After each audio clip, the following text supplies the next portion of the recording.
हैं तो हमारे बच्चे स्वस्थ हों, तंदुरुस्त हों, बहुत अच्छे मेधावी हों, उनके जीवन में इंटेलिजेंसी हमेशा रहे, IQ उनका बहुत अच्छा रहे, समाज का काम अच्छा करें। तो उसके लिए क्या करें? इसके लिए छोटे छोटे कुछ मैं उपाय बताता हूं, आप जरूर उनका अपने जीवन में उपयोग करें। सबसे पहला उपाय है किसी भी आई को और किसी भी बाप को, माने पिता को, आई को और पिता को, दोनों को अपने जीवन में एक चीज हमेशा ध्यान रखनी पड़ेगी। अब भी अगर उनको बच्चे स्वस्थ, तंदुरुस्त, तेजस्वी, तपस्वी, संस्कारी और समाज का काम करने वाले ऐसे बच्चे अगर चाहिए तो उन बच्चों को पैदा करने से पहले उसका नियोजन करना पड़ेगा।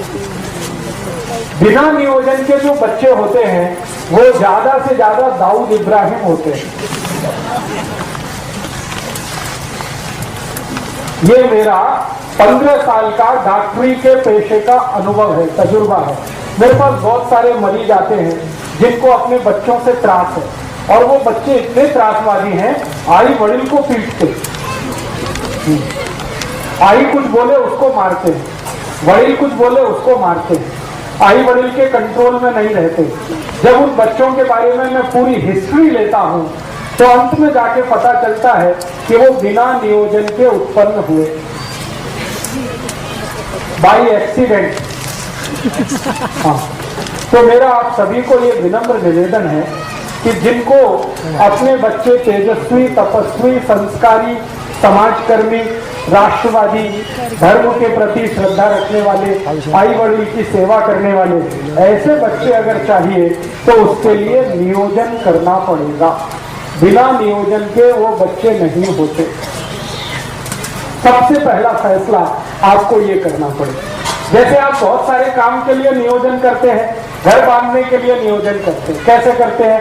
एक एक पैसा बचाते हैं, जितनी पगार है उसमें से पैसा काट काट के बचा के घर बांधने का नियोजन हमारा होता है। ऐसे ही हम नौकरी के लिए बहुत सारे नियोजन करते हैं, तो ऐसा ही नियोजन आपको करना है। ठीक है? अब नियोजन क्या करें? नियोजन करना है, ये पहली बात ध्यान रखिए।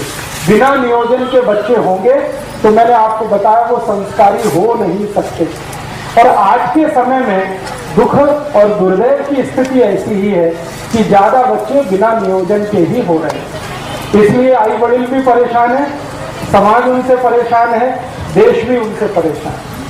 ये त्रासवादी, आतंकवादी, देशद्रोही, ये सब हमारे ही अपने बीच के बच्चे हैं। लेकिन ये कैसे त्रासवादी हो गए, कैसे देशद्रोही हो गए? बिना नियोजन के होने के कारण। तो नियोजन करना पड़ेगा। अब नियोजन में क्या क्या करना पड़ेगा?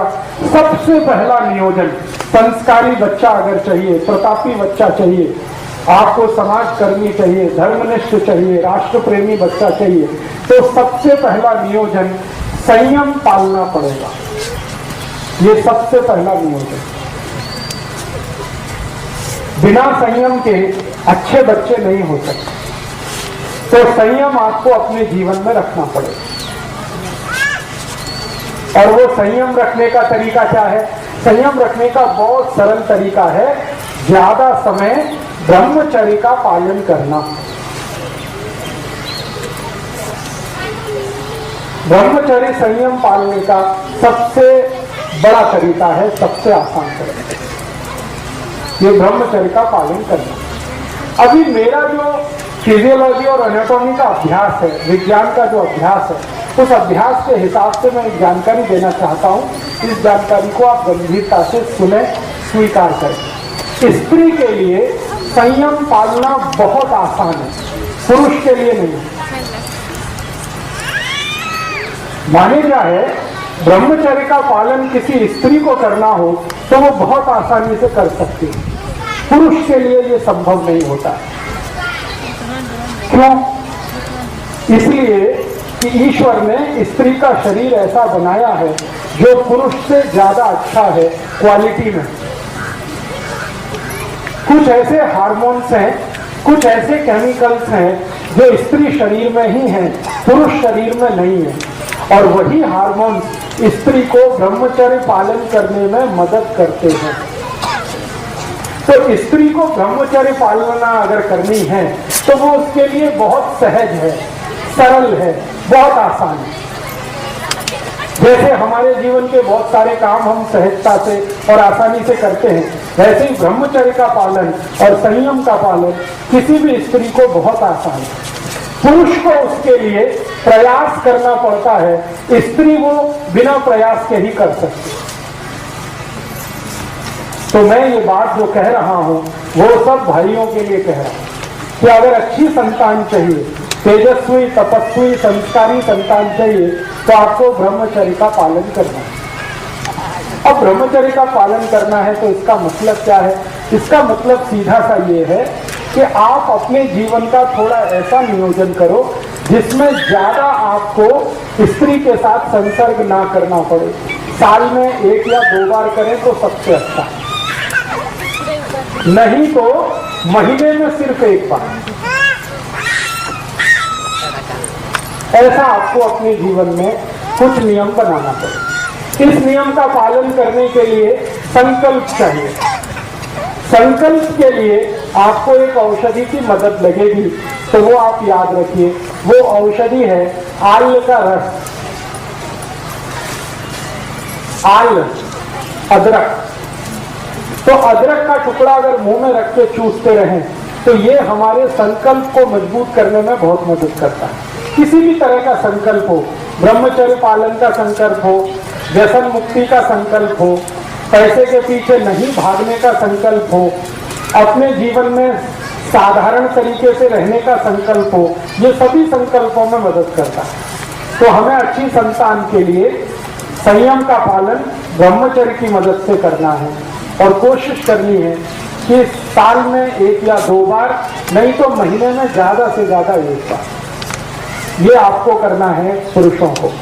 स्त्रियों के लिए ये सहज है, सरल है, क्योंकि भगवान ने उनको कुछ ज्यादा गुण दिए हैं, उनमें से एक गुण ये है।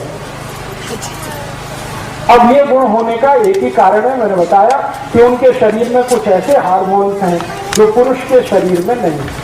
अब उन हार्मोन्स का नाम लेके कॉम्प्लिकेशन नहीं करना चाहता, बस आपको समझाने के लिए। तो आपको बच्चों का नियोजन करना है और नियोजन इस तरीके से करना है। पहला कदम उस नियोजन का संकल्प करना ब्रह्मचर्य का। दूसरा, नियोजन का दूसरा भाग क्या? दूसरा भाग आपको नियमित रूप से अपने जीवन में चूने का इस्तेमाल करना। चूना मैंने बार बार आपको बोला है, ये दोनों को इस्तेमाल करना है, स्त्री को, पुरुष को। तरीका मैंने बता दिया है, दही में डाल के, पाक में मिला के, रस में मिला के, जैसे भी आपको लेना है। 1 ग्राम चूना, ये दूसरा हिस्सा। तीसरा, आपको खान पान का ध्यान रखना। खान पान का ध्यान कैसे रखना है? अगर आपको आपके जीवन में ऐसे बच्चे चाहिए जो छत्रपति शिवाजी महाराज जैसे हों, राणा प्रताप जैसे हों, तो खान पान का बहुत आवश्यक ध्यान रखना पड़ेगा। वो ध्यान कैसा रखना पड़ेगा? आपका भोजन सात्विक होना है। सात्विक भोजन होने का माने मांस नहीं खा सकते, मदिरा नहीं पी सकते, अंडा नहीं खा सकते, किसी भी तरह का मांस नहीं खा सकते, कोई भी मांस नहीं चलेगा। तो सात्विक भोजन का माने निरामिष भोजन, सात्विक भोजन का माने शाकाहारी भोजन, सात्विक भोजन का माने बगैर अंडे का भोजन। ये सात्विक भोजन का आपको अपने जीवन में पालन करना ही पड़ेगा, बिना उसके आपके बच्चे तेजस्वी तपस्वी नहीं होने वाले। तो भोजन करते समय ये ध्यान रखें, मांसाहार का सेवन ना करें, तो शाकाहारी जीवन ज्यादा हो।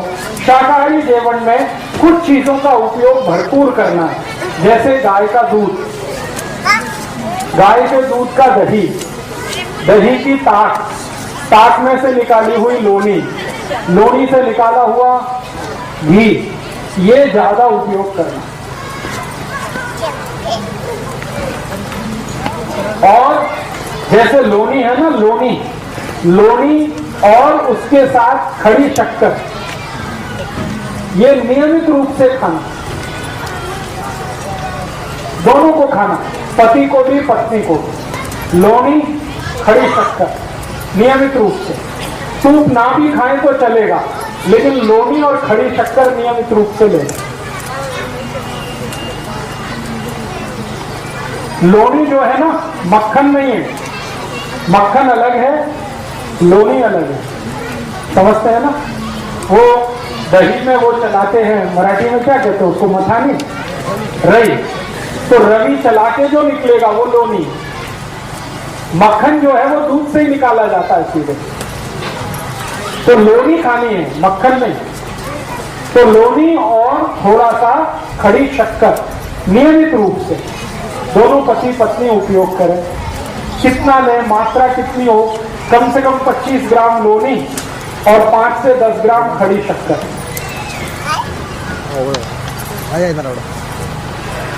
और इसके अलावा जो नियमित रूप से आपको भोजन में लेना है, तिल आपको नियमित भोजन में खाना, तिल,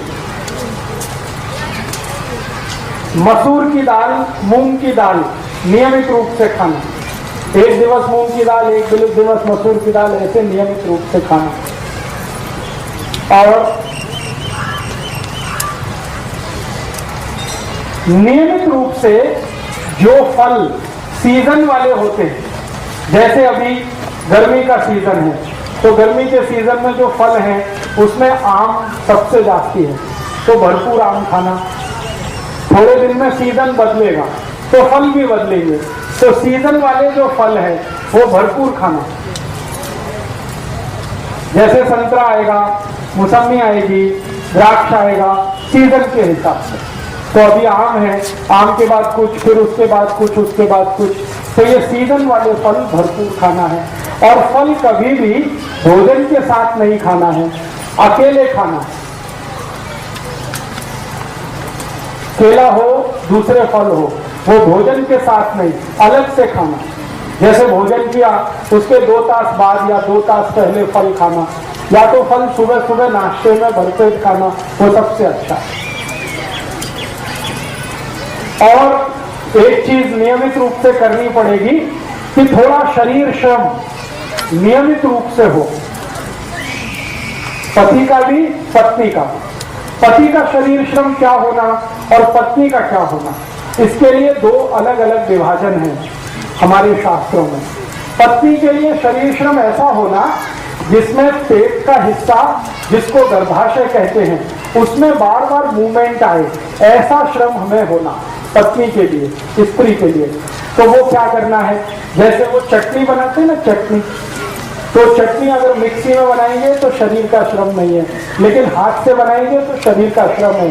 और उसमें सबसे ज्यादा मूवमेंट यूट्रस रीजन का ही होता है, गर्भाशय का सबसे ज्यादा मूवमेंट होता है, तो चटनी हाथ से बनाए। इसी तरह से हाथ काम ज्यादा घर का, कपड़े धोना तो हाथ से धोना, वॉशिंग मशीन से नहीं धोना, चटनी बनाना तो हाथ से बनाना, रोटी बनाना तो हाथ से बनाना। आजकल रोटी बनाने का मशीन आ गया है, इसलिए मुझे ये बोलना पड़ता है, रोटी बनाना तो हाथ से, कपड़े धोना तो हाथ से, चटनी बनाना, ये सब स्त्रियों के लिए।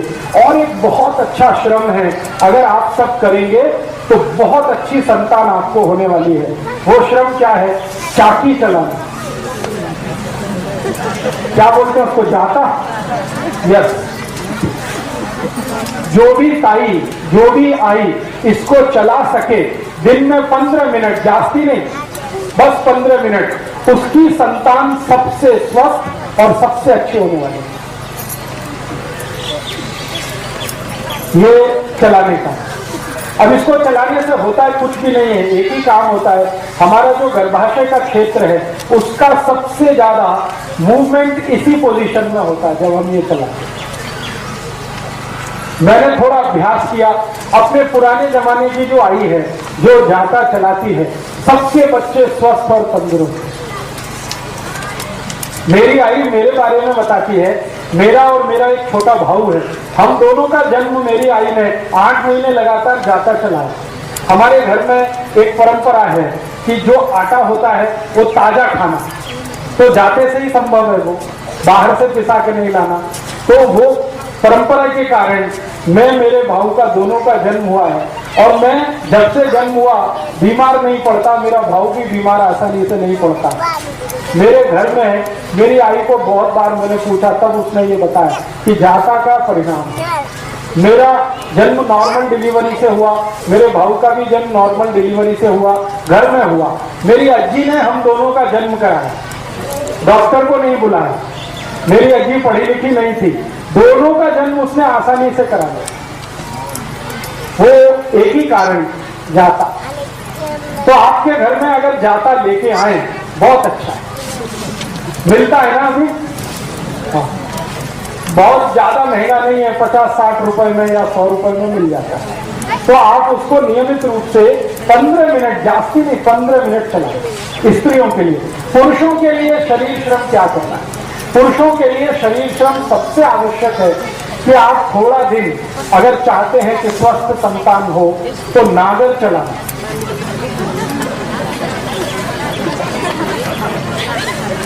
नागर चलाना, अभी नागर चलाना उनके लिए तो आसान है जिनके पास खेती है और बैल है। जिनके पास खेती नहीं है उनके लिए थोड़ा मुश्किल है। तो उनको क्या करना पड़ेगा? नौकरी करते हैं बैंक में, बीमा कंपनी में, अभी तो हम नागर नहीं चला सकते, तो उसके बराबर का एक दूसरा श्रम है, उसी के जैसा श्रम है, सीढ़ियां चढ़ना और उतरना। अगर कर सकते हैं तो बहुत अच्छा है, नहीं कर सकते तो तीसरा और आखिरी श्रम है जास्ती पैदल चलना। पैदल चलना, एक दिन में 4-5 किलोमीटर पैदल चलने का आदत डालिए। हर समय मोटरसाइकिल पे चले, कार में चले, वो अच्छा नहीं। थोड़ा 5-7 किलोमीटर पैदल चलने का अभ्यास हो, नहीं तो नागर चलाने का हो, नहीं तो सीढ़ियां चढ़ने। तो पुरुषों के लिए इस तरह का श्रम है, स्त्रियों के लिए जाता चलाना, चटनी बनाना, कपड़े धोना, ये सब श्रम अगर हम करें तो संतान आपकी स्वस्थ, तंदुरुस्त और बहुत तेजस्वी और तपस्वी होने वाली है। तो ये नियोजन के कुछ काम हैं। और एक काम करना है हमें नियोजन के लिए, बहुत आवश्यक है वो। और वो नियोजन इस तरह का करना है कि हमारे जीवन में, वैसे तो ये बात बताना ठीक नहीं, लेकिन फिर भी मैं बताना चाहता हूं। बहुत बार ऐसे मुझे पेशेंट आते हैं, वो मुझे कहते हैं कि राजीव भाई हमारे शरीर का रंग तो अच्छा नहीं है, काला है, थोड़ा डार्क है, लेकिन हमको हमारी संतान चाहिए, उसका रंग साफ होना। अभी क्या करें? ऐसे बहुत लोग आते हैं।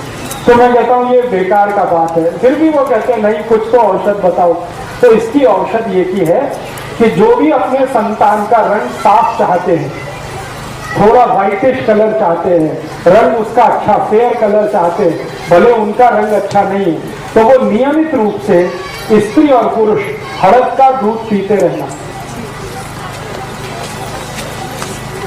रात्रि को दूध में हड़द मिला के पीते रहना, थोड़ा सा उसमें दूध भी डालो।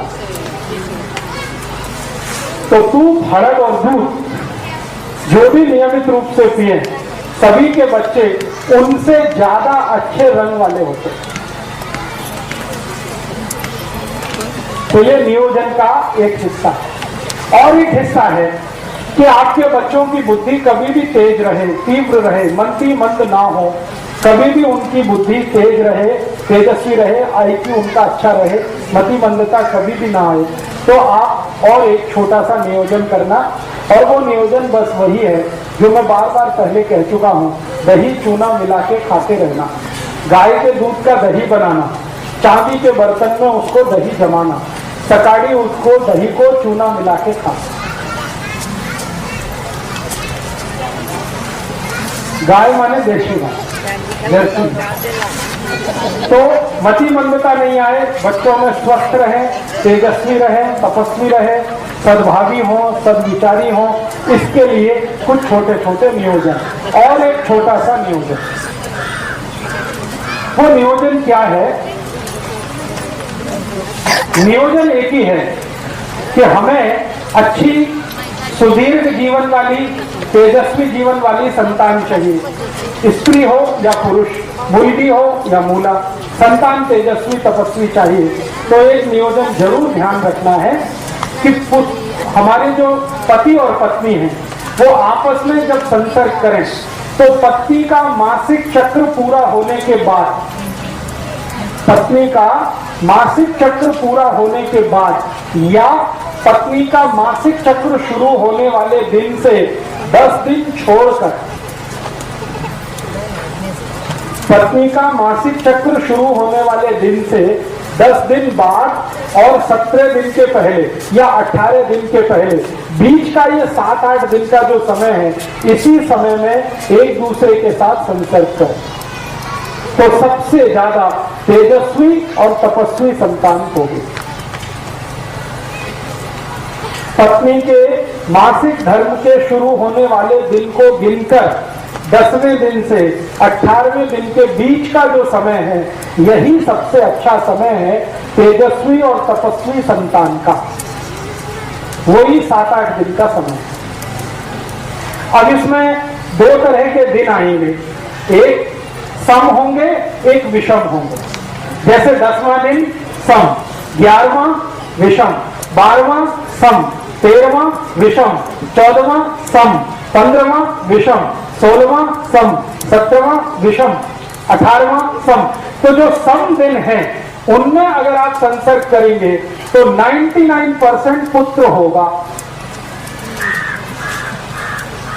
और विषम वाले दिन में संसर्ग करेंगे तो 99% पुत्री होगी।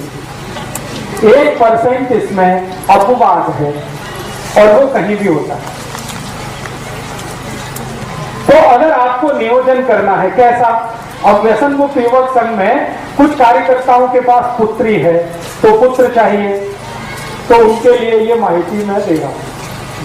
और जिनके पास पुत्र है उनको पुत्री चाहिए, उनके लिए भी ये माहिती दे रहा हूं।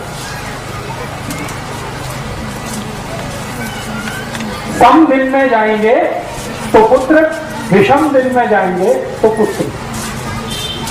और एक और माहिती इसी नियोजन के लिए, आप जानते हैं महीने के 2 पक्ष होते हैं, एक शुक्ल पक्ष और दूसरा, तो जो शुक्ल पक्ष है, इस शुक्ल पक्ष के दिनों में अगर आप संसर्ग के लिए जाते हैं तो 99% आपके बेटे या बेटी का जन्म जो होने वाला है वो बहुत प्रतापी, तेजस्वी, लड़ने वाला, भिड़ने वाला होगा। छत्रपति शिवाजी, राणा प्रताप, ऐसे जो हमारे देश में भगत सिंह, ऊधम सिंह, चंद्रशेखर आजाद, ये सब शुक्ल पक्ष वाले लोग हैं। शुक्ल पक्ष आप समझते हैं, जब चंद्रमा लगातार बढ़ता हुआ होता है। और कृष्ण पक्ष उसका उल्टा। कृष्ण पक्ष में जब आप जाएंगे तो अच्छे से अच्छे साहित्यकार, वैज्ञानिक, बहुत बड़े डॉक्टर, इंजीनियर, चार्टेड अकाउंटेंट, ऐसे बच्चों का जन्म होगा। न्यूटन, आइंस्टाइन, जगदीश चंद्र खुराना, हमारे देश के बोस, हमारे देश के ये जो महान लोग साहित्य के क्षेत्र में, विज्ञान के क्षेत्र में, कला के क्षेत्र में आगे बढ़े हैं, ये सब कृष्ण पक्ष वाले लोग हैं। ठीक है। अब शुक्ल पक्ष और कृष्ण पक्ष का चक्कर क्या है? ये चक्कर है चंद्रमा के शरीर पर पड़ने वाली ऊर्जा। आप जानते हैं कृष्ण पक्ष में चंद्रमा नहीं होता और शुक्ल पक्ष में चंद्रमा बहुत तीव्र होता है। चंद्रमा की तीव्रता अपनी नहीं है। आपको मालूम है चंद्रमा का प्रकाश कहां से आया? सूर्य से। तो चंद्रमा की तीव्रता है तो वो उसकी अपनी नहीं है, सूर्य की तीव्रता है। तो आप समझ लीजिए शुक्ल पक्ष में सूर्य की तीव्रता है, तो उस दिन में जो संतान आएगी वो सूर्य जैसी ही होने वाली है। सूर्य कैसा है? जला के सबको राख कर दे, ऐसा।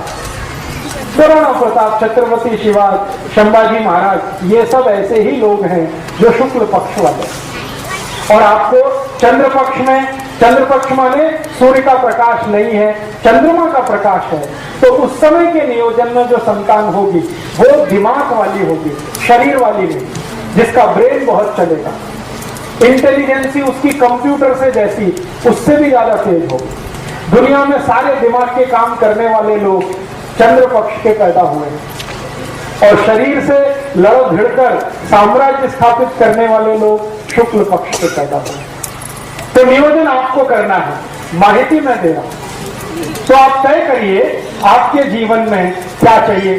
अब एक संतान आपके पास है, मान लो शुक्ल पक्ष वाली, तो एक चंद्र पक्ष वाली जरूर करना, क्योंकि दुनिया में दोनों की जरूरत है। खाली लड़ने भिड़ने वाला ही नहीं चाहिए, विज्ञान की खोज करने वाला भी चाहिए, क्योंकि दोनों से जीवन चलता है। शत्रु से रक्षा करने के लिए है और देश को आगे बढ़ाने के लिए भी है।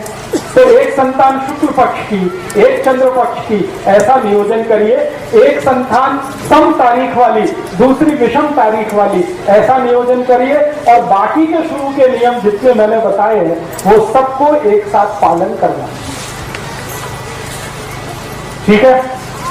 इसके आगे और भी बहुत सारे नियम हैं, लेकिन वो इतने बारीक हैं कि मैं बताऊंगा आपके दिमाग में जाएंगे नहीं। अभी जितना बताया है इतने पर आप प्रयास शुरू करें। उसके बाद बारीक नियम अगर जानना है तो एक पुस्तक मैंने लिखी है, भागवत जी के सूत्र पर 3 पुस्तकें मैंने लिखी है। स्वदेशी चिकित्सा भागवत अष्टांग हृदय के आधार पर भाग 1, 2, 3 बारीक बातें हैं, उनसे पढ़ सकते हैं। मोटी जितनी बात है वो मैंने आपको बताई। तो ठीक है, मैंने कुछ माहिती दी है, आपके समझ में आई है कुछ? तो बहुत अच्छा। अगर आप ये समझ पाएंगे तो बहुत अच्छा है। एक बात को मैं फिर रिपीट करता हूं, इसको हमेशा याद रखिएगा कि आपकी संतान अच्छी हो, तेजस्वी हो, तपस्वी हो, तो खान पान में जितने नियम बताए हैं एक बराबर याद रखना। लोनी और खड़ी शक्कर ये रोज खाना। लोनी आप समझते ही हैं, खड़ी शक्कर आपको माहिती है। लोनी और खड़ी शक्कर रोज खाना, दोनों को खाना, पति को भी पत्नी को भी। जी जी।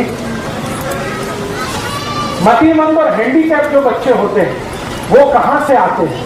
ज्यादातर मतिमंद और हैंडीकैप जो बच्चे होते हैं वो उन पति पत्नी के हैं, उन आई वडील के हैं जिनके दोनों के शरीर में कैल्शियम बहुत बहुत कम है। उनके बच्चे मतिमंद होने ही वाले हैं, उनके बच्चे हैंडीकैप्ड होने ही वाले हैं। पति के शरीर में कैल्शियम कम हो, पत्नी के शरीर में कैल्शियम कम हो, जरूर बच्चे ऐसे होंगे जो मतिमंद होंगे और शरीर से विकलांग होंगे। तो ध्यान रखिए इसका, कैल्शियम कम ना हो शरीर में। तो आप बोलेंगे क्या इसका टेस्ट होता है? हाँ, कैल्शियम का टेस्ट होता है। आपकी बोन टेस्ट करा के आप कैल्शियम की मात्रा पता लगा सकते हैं। बाजार में जो पैथोलॉजी के डॉक्टर हैं वो कैल्शियम टेस्ट करते हैं, आप चाहें तो टेस्ट करा सकते हैं। ज्यादा खर्चा नहीं है, 50 या 60 रुपए के खर्चे में या बहुत अधिक 100 रुपए के खर्चे में कैल्शियम टेस्ट हो जाता है।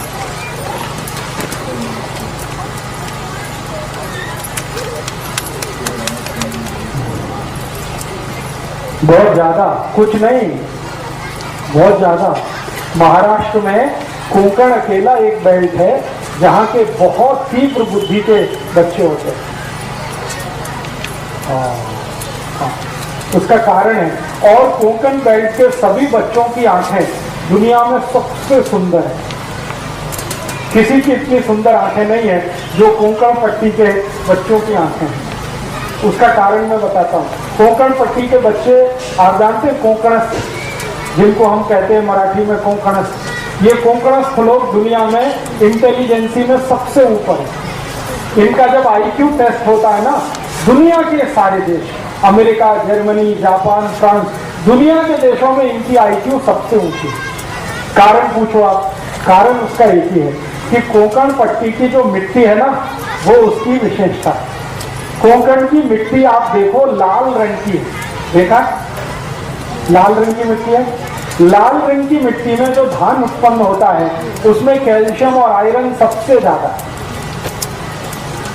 सबसे ज्यादा। दुनिया में इतना कैल्शियम और आयरन किसी मिट्टी में नहीं है जो लाल मिट्टी में होता है। अब कैल्शियम और आयरन हर चीज में ज्यादा होगा। कोंकण का आम होगा ना, आम, उसमें भी कैल्शियम आयरन है।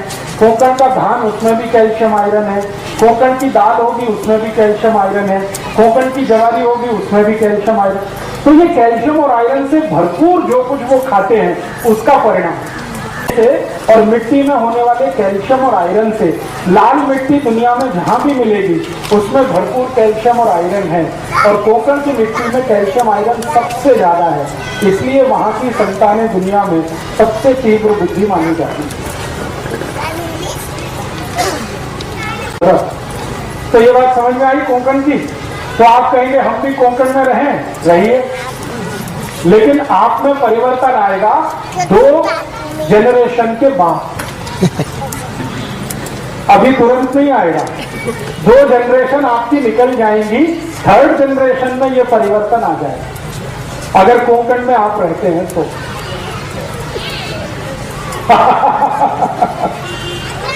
हाँ, अब आप देखिए, इनका तो सवाल और भी अच्छा है कि कोंकण में हम नहीं रह सकते, कोंकण को अपने घर में ला सकते हैं।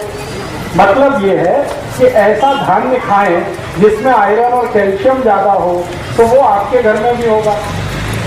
तो ऐसा धान्य खाइए जिसमें कैल्शियम और आयरन ज्यादा हो। अब कैल्शियम और आयरन का धान्य ज्यादा होगा तभी संभव है कि जो धान्य को उत्पन्न करने में यूरिया डीएपी ना डाला गया हो, तभी वो संभव है। तो बिना यूरिया बिना डीएपी का धान्य पैदा करिए 3 बरस तक, 4थे बरस से आप खाना शुरू करिए तो आप में कोंकण आ जाएगा। पूरा तो नहीं आएगा, लेकिन थोड़ा तो आएगा, थोड़े बेहतर तो आप होंगे, और आपकी संतानें आपसे बेहतर हैं। ठीक है। अभी एक सवाल मुझे पूछा गया, हम जब विवाह करते हैं ना, तो विवाह करते समय कुछ मिलान किया जाता है, नाड़ी का मिलान करते हैं, गोत्र का मिलान करते हैं। आप जानते क्यों करते हैं? नहीं मालूम? कोई लोग तो कहते हैं कि ये बुआबाजी है, कुछ लोग ऐसा कहते हैं कि नाड़ी का मिलान करना, गोत्र का मिलान करना ये बकवास, इसका कोई फर्क नहीं पड़ता। लेकिन इसका फर्क बहुत गहरा है, ये साइंटिफिक बात है।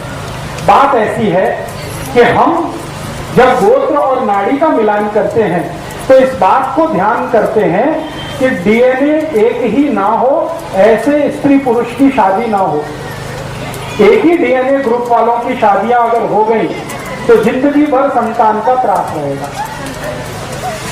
एक ही डीएनए ग्रुप में, डीएनए के ग्रुप हैं और वो ग्रुप अगर एक ही जैसे हैं, नजदीक का बहुत अंतर नहीं है, उनमें आपस में शादियां हुई तो एक तो संतान होगी नहीं, हो भी गई तो मतिमंद होगी, विकलांग होगी, कमजोर होगी, बुद्धि से बिल्कुल कमजोर होगी, शरीर से कमजोर होगी, और संतान जीवित नहीं रहेगी ज्यादा दिन, जल्दी मरेगी।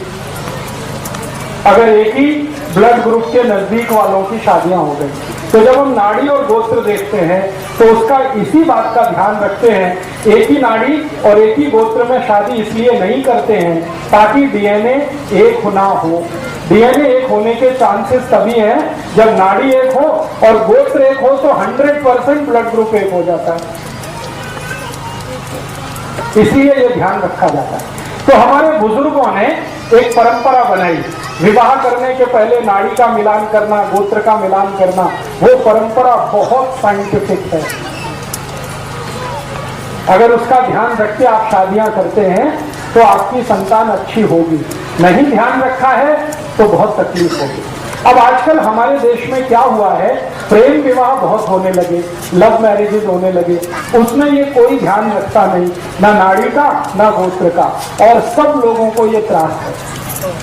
वो आते हैं मेरे पास, ज्यादातर प्रेम विवाह वाले, एक संतान नहीं हो रही है, 10-10 साल से परेशान। फिर मैं कहता हूं तेरा ब्लड चेक करो, तो ब्लड चेक करते हैं तो पता चला एक ही दोनों का ब्लड ग्रुप है, तो हो ही नहीं सकती संतान, कितनी भी कोशिश करो। तब मैं उनको कहता कि आपको संतान का सुख नहीं है। तो कहते हमने क्या पाप किया था? तो मैंने कहा आपने पाप एक ही किया था, प्रेम विवाह किया था।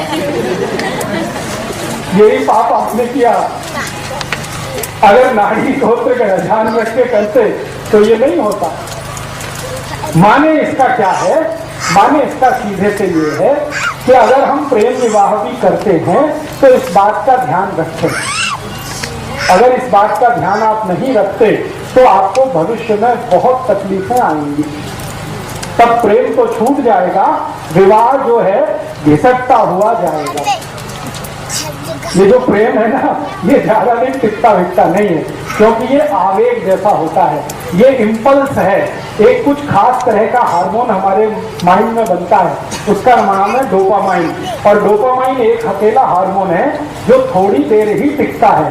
तो प्रेम भी डोपामाइन का असर है, थोड़ी देर टिकता है, उसके बाद खत्म हो जाता है, स्त्री में भी पुरुष में भी। और जब प्रेम खत्म हो जाता है तब जीवन में असली संघर्ष शुरू होता है, असली।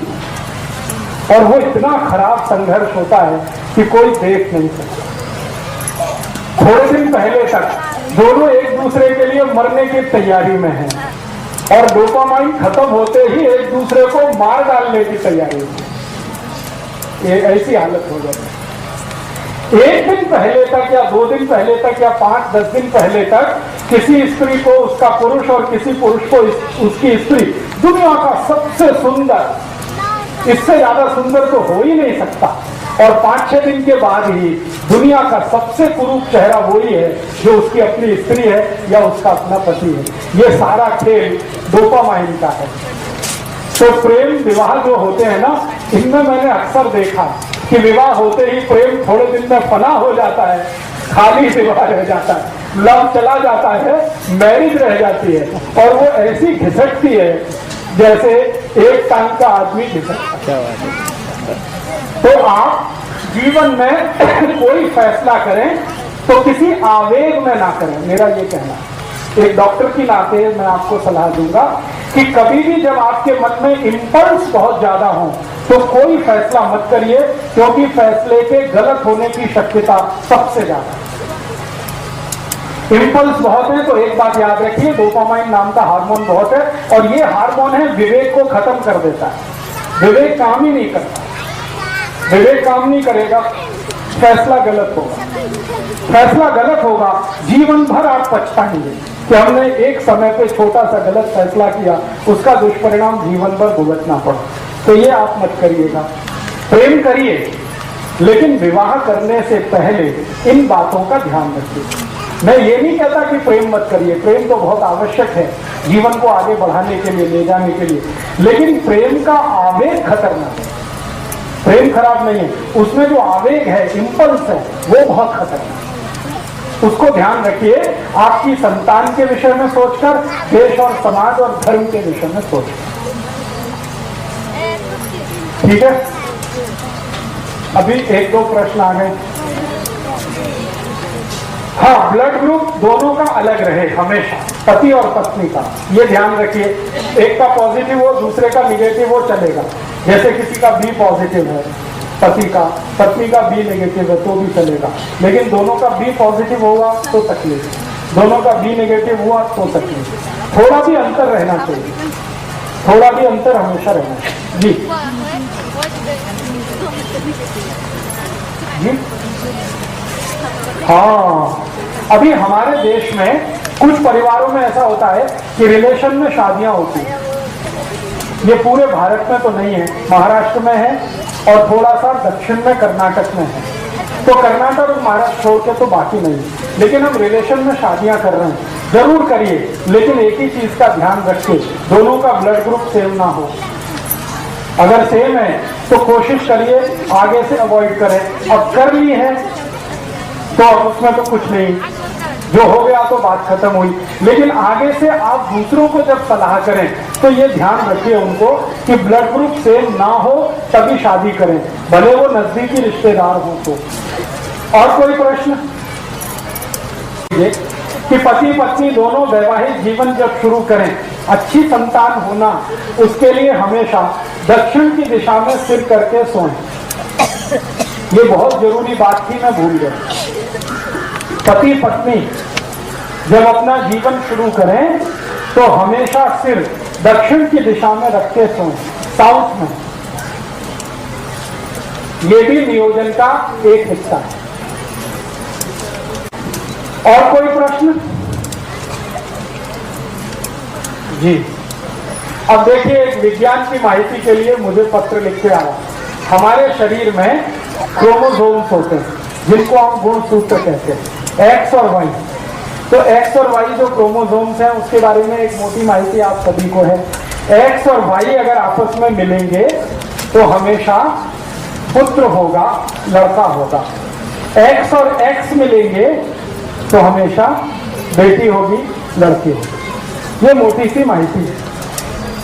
अब इसमें समरात्रि का क्या संबंध है? मैंने बोला ना, हमारी पत्नी के या स्त्री के मासिक चक्र के शुरू होने के दिन से 10वां दिन सम, 11वां दिन विषम, 12वां दिन सम, 13वां दिन विषम।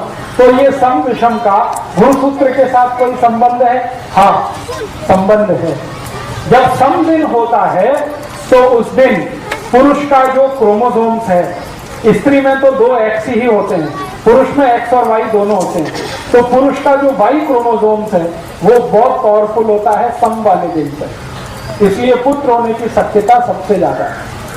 और विषम वाले दिन पर एक्स क्रोमोसोम्स बहुत पावरफुल होता है पुरुष का, इसलिए बेटी या पुत्री होने की शक्यता सबसे ज्यादा है।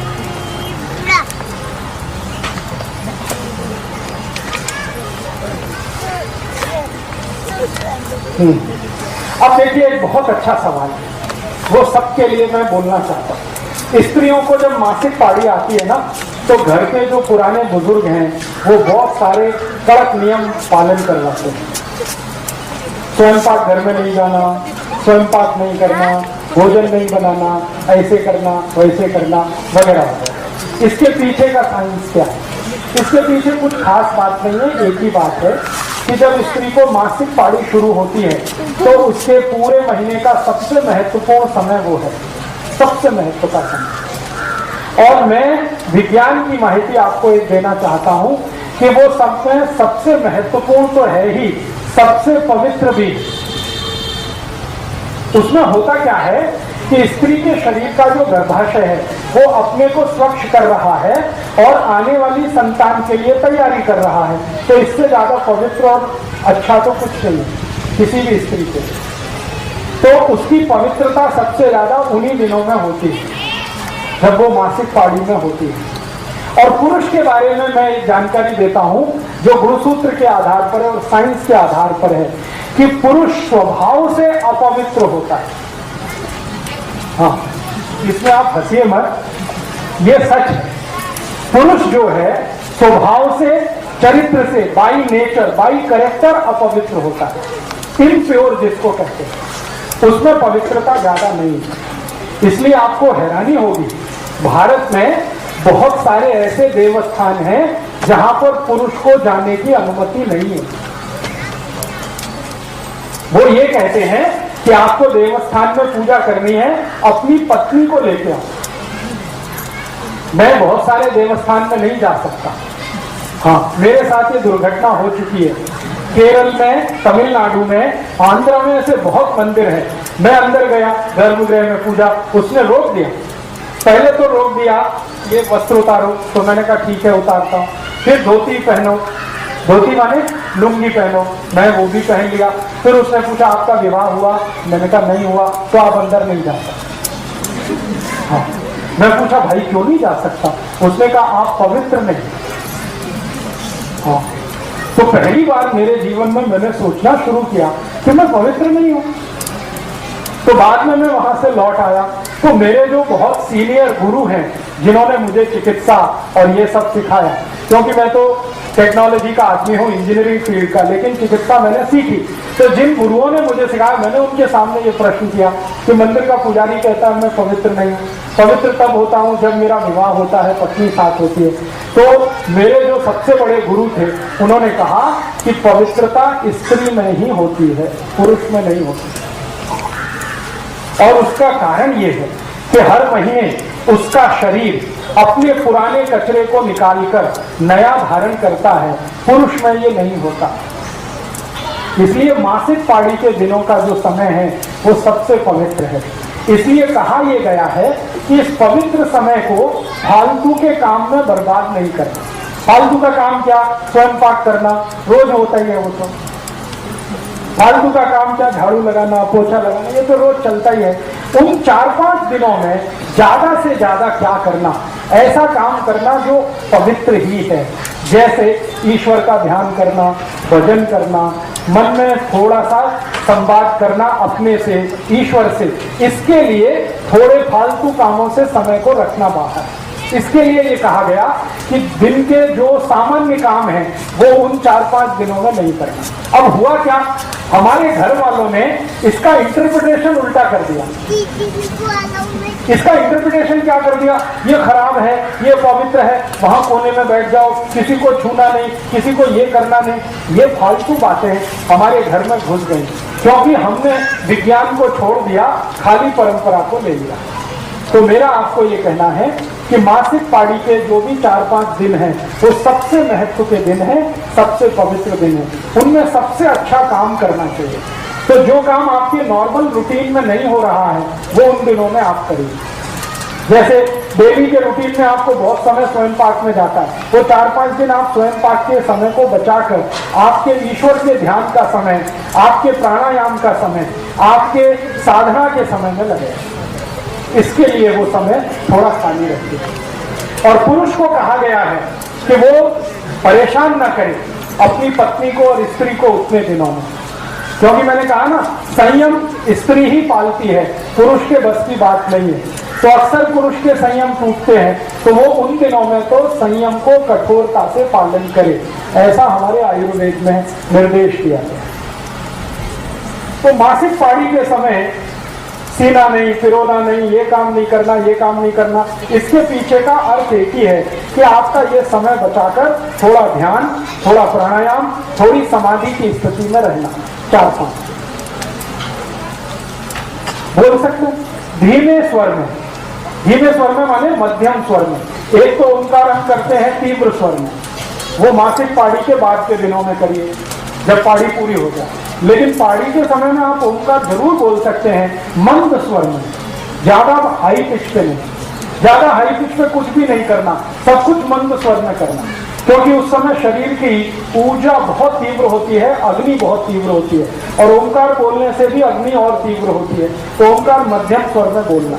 नहीं तो उस समय सबसे अच्छा शीतलीकरण प्राणायाम, शीतलीकरण समझते हैं, जीभ को बाहर निकाल के गोल कर, ये सबसे अच्छा है। शरीर को त्रास देने वाला कोई आसन ना करें।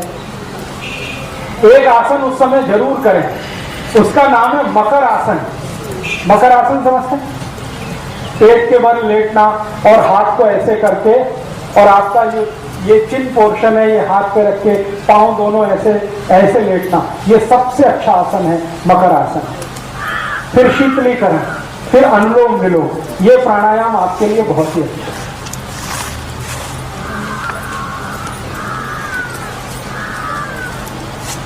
तो ग्रामीण भाग में मासिक पाड़ी के समय में जो माहिती आपको दी गई है, इसका थोड़ा परिवर्तन कर लीजिए।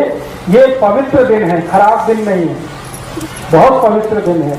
और शरीर से जो निकल रहा है रक्त, वो भी खराब नहीं, बिल्कुल खराब नहीं। ये हम कहते हैं ना रक्त बहुत खराब है, बिल्कुल खराब नहीं। शरीर में जितना रक्त है और उसमें जितनी शुद्धि है, लगभग उतना ही शुद्ध वो है। वो इसलिए बाहर निकल रहा है कि उसकी जरूरत नहीं है। अभी नया रक्त निर्माण होगा, वो 1 महीने तक शरीर में रहेगा, फिर उसकी जरूरत नहीं रहेगी तो वो निकलेगा, फिर नया निर्माण होगा। तो हर महीने नया निर्माण हो, इसके लिए पुराना स्थान खाली करने के लिए वो रक्त बाहर निकलता है। वो अशुद्ध रक्त है इसलिए निकलता है, ऐसा नहीं।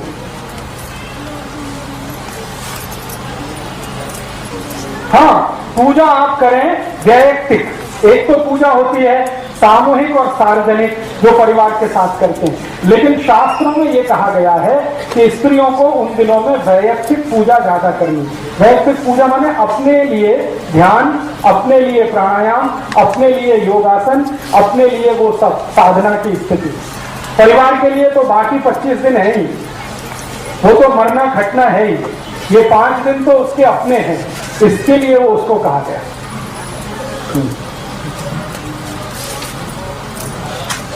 आराम तो करना ही है, क्योंकि उष्णता बहुत है। मैंने कहा ना, गर्मी बहुत होती है शरीर में। गर्मी ज्यादा होने से ब्लड प्रेशर बढ़ा हुआ होता है, तो ब्लड प्रेशर बढ़े हुए में ज्यादा काम करना अच्छा नहीं होता। इसलिए ध्यान, प्राणायाम, शीतलीकरण, व्यायाम अपने लिए करके बाकी समय आराम के लिए ही रखना है, ज्यादा काम नहीं करना। नहीं, ऐसा कुछ नहीं, किसी भी वेद में ऐसा नहीं। बिल्कुल श्लोक बोल सकते हैं, मंत्र बोल सकते हैं, वेद मंत्र बोल सकते हैं, ऐसा कहीं कोई निर्देश नहीं। पूरे ऋग्वेद में नहीं है, सामवेद में नहीं, अथर्ववेद में नहीं, यजुर्वेद में नहीं, उपनिषदों में कहीं नहीं है, पुराणों में है। तो पुराण मनुष्य के लिखे हुए हैं, इसलिए उसमें ये है। वेद मनुष्य के लिखे हुए नहीं है, उसमें कहीं नहीं। सभी वेदों में इस बात की छूट है कि आप मासिक पाळी के दिनों में ध्यान अपने लिए, प्राणायाम अपने लिए, प्रार्थना अपने लिए, ईश्वर के साथ संवाद अपने लिए कर सकते हैं। बस ध्यान इतना ही रखना है कि चूंकि उन दिनों में हीट बढ़ी हुई है, हीट बढ़े हुए होने के कारण ब्लड प्रेशर बढ़ा हुआ है, बीपी बढ़े हुए के कारण काम नहीं करना अच्छा होता है, आराम करना ही अच्छा होता है।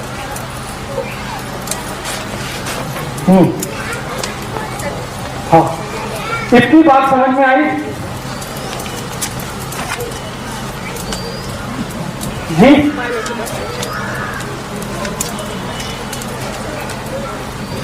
हाँ, स्त्रियों के लिए कहें, हाँ ठीक है। अभी जितनी बात मैंने कही वो आपके समझ में आई? नहीं आई? आई, ठीक है। और आई है तो आप दूसरों को समझा सकते हैं, जरूरत पड़ने पर अपने लिए भी उसका उपयोग कर सकते हैं। मैं आप थोड़ी एक दो माहिती और देता हूं। वो माहिती ये देनी है कि मान लो गर्भाधान हो गया, अभी क्या करना। एक तो गर्भाधान के पहले के मैंने आपको कुछ नियोजन बताए सूक्ष्म रूप में। अभी गर्भाधान हुआ, फिर क्या करना, तो उसके लिए भी सतत कुछ चीजों का ध्यान आपको रखना है। उनमें से पहली एक वस्तु, एक बात, एक माहिती जरूर याद रखनी है। गर्भाधान होने के बाद बहुत बहुत बहुत सावधानी से अपने जीवन को आगे बढ़ाना है। आपकी एक छोटी सी असावधानी जीवन भर की आपकी जो मेहनत है उसको बेकार कर सकती है। इसलिए गर्भाधान होने के बाद बराबर ध्यान रखना है एक बात का, वो ये कि आपका भोजन, आपका जीवन अच्छा होते ही जाना चाहिए। गर्भाधान के पहले तो अच्छा है ही, होने के बाद तो और भी अच्छा होना। तो अच्छा होने से मतलब क्या है? दूध, ताक, दही, लोनी, दूध, ये भरपूर खाना है। बिल्कुल चिंता मत करिए। उसके बाद पतला होने का भी बता दूंगा मैं। गर्भाधान होने के पहले का जो नियोजन मैंने बताया, बाद का भी उतना ही जरूरी है। आपको इस बात का ध्यान रखना है कि गर्भाधान होने के बाद दूध, दूध, लोनी, दही, ताक, ये भरपूर खाना है। और हमेशा याद रखना है गाय का खाना है। दूध तो जितना खाएं उतना अच्छा। फिर आपके मन में आएगा वजन बढ़ेगा, बिल्कुल चिंता मत करिए। गाय के दूध से कभी किसी का वजन नहीं बढ़ता। वजन बढ़ता है मशी के दूध से। मैं बार बार कह रहा हूं, गाय का दूध खाना है, मशी का नहीं खाना, वजन नहीं बढ़ेगा। गाय का दूध, मशी का नहीं पीना, गाय का पीना तो भी वजन नहीं बढ़ेगा। तो दूध, दही, लोनी, ताक, घी, मक्खन, ये सब खाना। एक दूसरा, भरपूर कैल्शियम आपके शरीर में रहे, क्योंकि आपको और आपके बच्चे को दोनों को डबल कैल्शियम अब चाहिए। तो चूने की मात्रा लगातार खाती रहनी है। बढ़ा दिए तो और ही अच्छा है। दही में, ताक में चूना बराबर खाते रहना। केला भरपूर खाते रहना है, क्योंकि केले में भरपूर कैल्शियम है। फुटाने, शेंगा भरपूर खाते रहना है, दोनों में कैल्शियम है। तिल खाते रहना है, उसमें भरपूर कैल्शियम है। ये आप छोड़ दो, ये किसी शास्त्र में नहीं लिखा हुआ है। नहीं, आप भरपेट खाओ। आप जितना खाना चाहते हैं केला खाओ। कुछ त्रास हुआ तो मुझे फोन कर लेना। तो आप गर्भाधान के समय में ऐसी चीजें भरपूर खाइए जिसमें कैल्शियम है, ऐसी चीजें भरपूर खाइए जिसमें आयरन है। ये दूसरी बात ध्यान रखिए। तीसरी बात, समय से भोजन और समय से आराम, ये गर्भाधान के बाद बहुत आवश्यक है। समय से भोजन का मतलब है लंच आपका 10 बजे के आसपास होना ही चाहिए और डिनर शाम को 5-6 बजे के आसपास होना ही चाहिए। लंच 10 बजे, डिनर शाम के 5-6 बजे। हाँ, बीच में अगर भूख लगे तो जूस पीना, फल खाना, फुटाने खाना, शेंगा खाना, गुड़ खाना, तिल पट्टी खाना, गुड़ पट्टी खाना बीच में। और सुबह शाम भोजन भरते 9-10 बजे सुबह, 5-6 बजे शाम को। एक भोजन से दूसरे के बीच 8 तास का अंतर गर्भवती आई के लिए।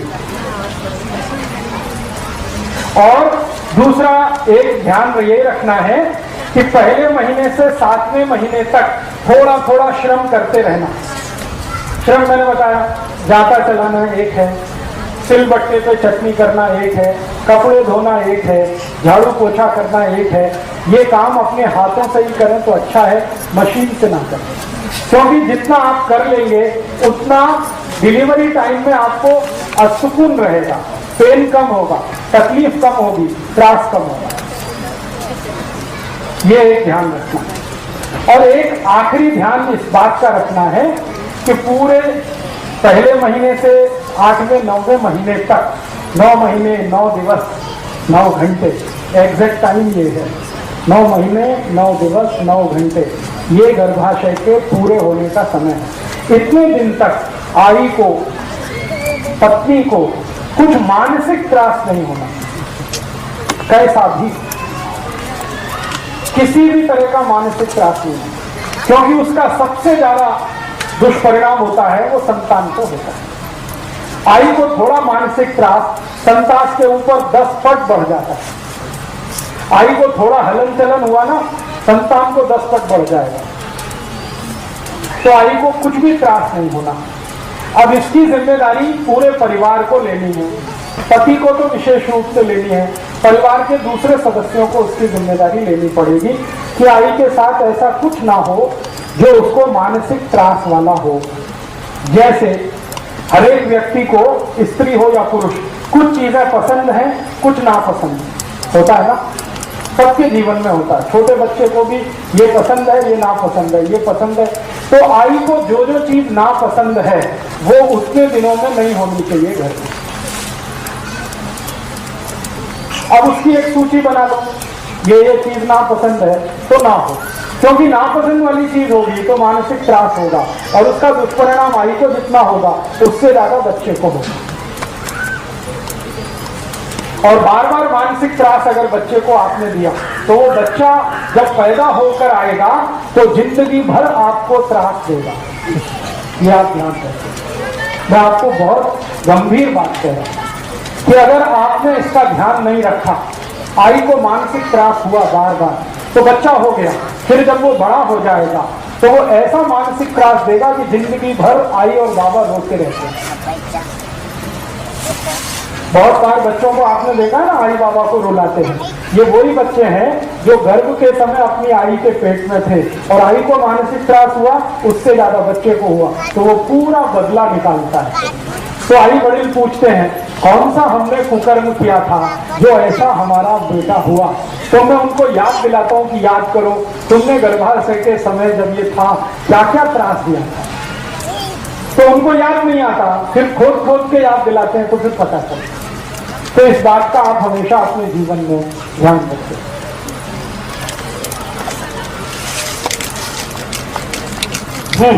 ग्रहण का असर होता है, सभी ग्रहण का, सूर्य ग्रहण हो रहा है, चंद्र ग्रहण, शरीर पर असर है तो बच्चे पे भी असर है। इससे तो हमेशा आप बचने की कोशिश करें। तो अब सूर्य ग्रहण जो है बच्चे के लिए तकलीफ वाला माना जाता है। चंद्र ग्रहण उतना नहीं है, लेकिन सूर्य ग्रहण तो बहुत तकलीफ वाला है। तो जब सूर्य ग्रहण का समय हो तो आई को सूर्य ग्रहण के सामने नहीं आना। ये एक ही बात के लिए है कि आप थोड़ा आराम ज्यादा करो। सूर्य ग्रहण वाले दिन पता है क्या होता है?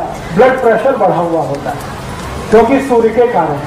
और ब्लड प्रेशर बढ़ा हुआ है तो एक ही बात है, शरीर को ज्यादा त्रास मत दो, शांत रहो, आराम करो, इसलिए कहा जाता है ये काटो मत, वो काटो मत, ये छेड़ो मत, वो छेड़ो मत। उसका आराम से संबंध है, सीधा सीधा, क्योंकि सूर्य ग्रहण के समय में सबका बीपी बढ़ा हुआ है, और आई जो गर्भावस्था में है उसका तो और भी ज्यादा बढ़ा हुआ है। एक तो बच्चे के कारण बीपी बढ़ा हुआ है, ऊपर से सूर्य का ताप है, फिर ग्रहण का है, इन 3 कारणों से बीपी बहुत बढ़ा हुआ है। इसलिए कहा जाता है कि थोड़ा शांति से रहो, आराम से।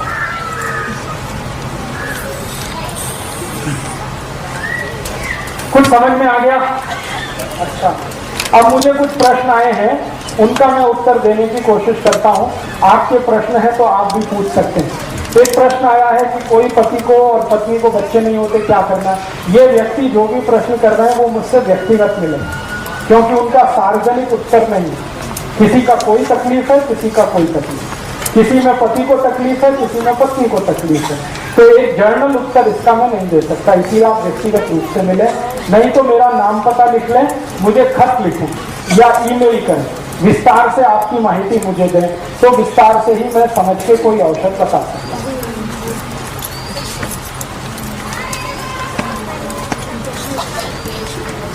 अभी जितना विषय हुआ इसके बारे में सवाल